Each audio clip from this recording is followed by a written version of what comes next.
प्रधानमंत्री नरेंद्र मोदी और रूस के राष्ट्रपति व्लादिमीर पुतिन के बीच मुलाकात शुरू हो गई है। बहुत महत्वपूर्ण द्विपक्षीय ये मुलाकात है।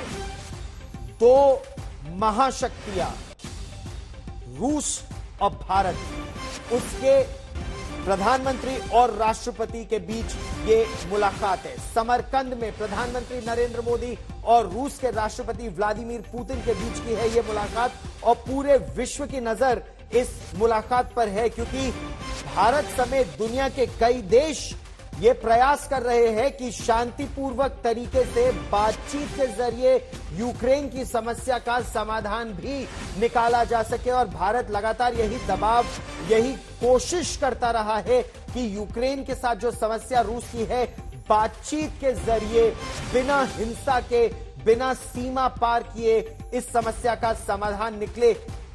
अब भारत और रूस के बीच जो बातचीत होगी, किस तरह की होगी ये बातचीत? क्या भारत की एनर्जी सिक्योरिटी, भारत की स्ट्रैटेजिक सिक्योरिटी, या फिर उससे आगे बढ़कर भारत की भूमिका रूस और यूक्रेन के बीच तनाव को कम करने में भी हो सकती है? एम्बेसडर विष्णु प्रकाश, देखिए, हमारे जो रिश्ते हैं रशिया के साथ बहुत प्राचीन भी हैं, पुराने भी हैं और मल्टी फैसेटेड हैं। इसके बहुत पहलू हैं। बायलैटरल तो है ही है, जिसकी आप चर्चा लगातार कर रहे हैं, स्ट्रेटेजिक है, और इन जो ग्लोबल अफेयर्स हैं उस पर भी हम बातचीत करते हैं।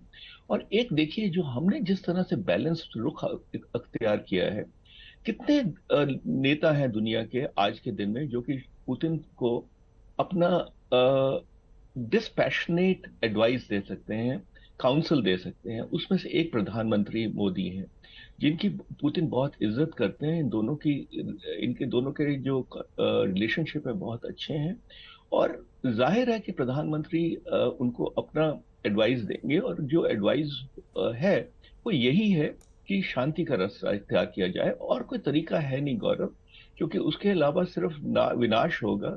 पश्चिमी ताकतें तो सिर्फ आग में घी झोंक रही हैं और वेपन्स दे रही हैं। तो अब पर ये मानते हैं या तैयार हैं कि नहीं, ये दूसरी बात है। पर ये जो बातचीत है बड़ी जरूरी है।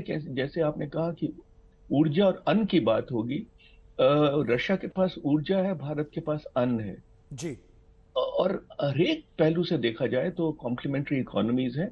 पर हमको ये भी हम जानते हैं कि हमारा भविष्य पश्चिम के साथ जुड़ा हुआ है, और हमारे रिश्ते रशिया के साथ मजबूत हैं, पर अमेरिका के साथ और भी ज्यादा मजबूत हैं।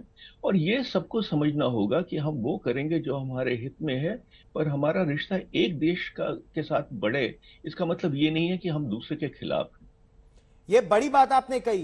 भारत दुनिया में संभवतः बहुत चंद ऐसे देशों में है, या इस समय ऐसा एकमात्र ऐसा देश है जो इस मजबूत स्थिति में है कि अमेरिका का भी बहुत करीबी है और रूस का भी बहुत करीबी है भारत। और इसीलिए डिप्लोमेटिकली जनरल सिवाच बहुत महत्वपूर्ण भूमिका, लेकिन यह बहुत चुनौतीपूर्ण रास्ता भी होगा, क्योंकि ऐसा भी हो सकता है कि रूस को भी लगे कि अरे कहीं ये अमेरिका के खेमे में तो नहीं, और अमेरिका को लगे कहीं ये रूस के खेमे में तो नहीं। तो खतरा बड़ा है, चुनौती बड़ी है, लेकिन इसका रिजल्ट भी बड़ा ही निकलेगा।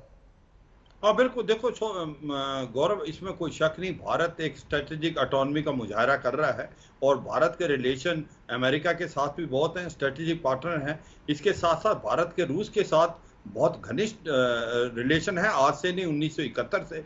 और ये सच्चाई है कि भारत को पहले तो अपना ध्यान देना है कि जो एनर्जी सिक्योरिटी है, जिस प्रकार से हमने अभी लेना है वहां से फ्यूल, उसके बारे में 13% से बढ़ा के हमको कम से कम 30% तक ले जाना है। उसके बाद एलएनजी की बात हो रही है, स्पेयर पार्ट्स की प्रॉब्लम आ रही है। 3-4 महीने से हमारे पास स्पेयर पार्ट्स नहीं आ रहे। 60% जो हमारा मिलिट्री हार्डवेयर वो रशियन ओरिजिन का है, वो भी बड़ी इंपॉर्टेंट चीज है। इस बड़ी खबर पर लगातार रहेगी नजर।